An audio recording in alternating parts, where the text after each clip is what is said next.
राजस्थान की सरकार का दूसरा बजट, भजनलाल जी की सरकार का यह बजट समावेशी बजट है। इस बजट के अंदर जहां एक और राजस्थान की आधारभूत संरचनाओं को मजबूत करने का प्रावधान किया गया है, वहीं हर वर्ग को राजस्थान के अंदर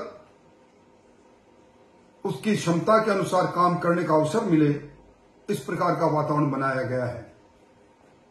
आज दुनिया जिससे चिंतित है, हमारा बिगड़ता पर्यावरण, हमारी धरती की कम होती उर्वरा शक्ति, केमिकल का उपयोग, प्लास्टिक का उपयोग, इन सबको समावेश करते हुए देश में पहली बार भजनलाल जी की सरकार ने ग्रीन बजट प्रस्तुत किया है। उसमें 27,000 करोड़ से ज्यादा का प्रावधान किया है।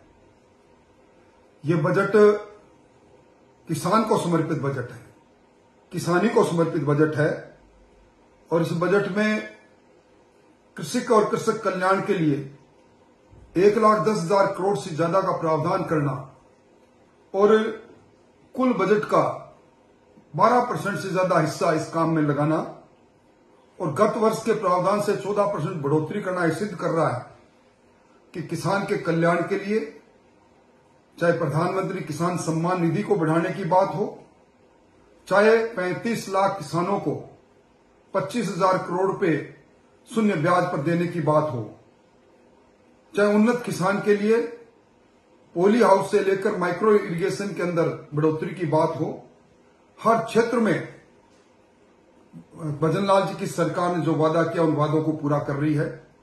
राम सेतु परियोजना अब धरती पर उतर नहीं रही, तेजी से चल रही है। ये 17 जिलों की जीवन रेखा की ये योजना भाग्य बदल देगी, क्योंकि इस बार भी इस योजना के अंदर लगभग 10,000 करोड़ का प्रावधान किया गया है।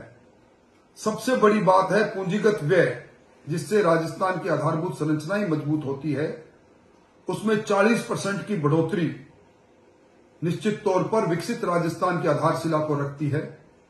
राजस्थान की खुशहाली का प्रतीक राजस्थान की जीएसडीपी और उसमें 16% की बढ़ोतरी, और उसका आंकलन भी 15वां वित्त आयोग की उस गणना के अनुसार हुआ है। मैं समझता हूं कि ये सब संकेत राजस्थान के उस इकोनॉमी की ओर जो $350 बिलियन की होगी, उस ओर बढ़ते कदम है। मुख्यमंत्री मुफ्त बिजली योजना के अंदर 150 यूनिट, और वो भी प्रधानमंत्री सूर्य योजना के साथ जोड़कर टीएसपी क्षेत्र के अंदर बड़ा प्रावधान। और राजस्थान में नौजवानों को, जहां 1.5 लाख नौजवानों को निजी क्षेत्र के अंदर और 1,25,000 नौजवानों को सरकारी क्षेत्र में नौकरी देने का प्रावधान, विश्वकर्मा युवा प्रोत्साहन योजना का बनाना, और पहली बार लोक विश्वास अधिनियम, जनता को विश्वास कैसे हो, राजस्थान सुरक्षा नागरिक अधिनियम और अन्य इस प्रकार की योजनागत नीतियां बनाई है।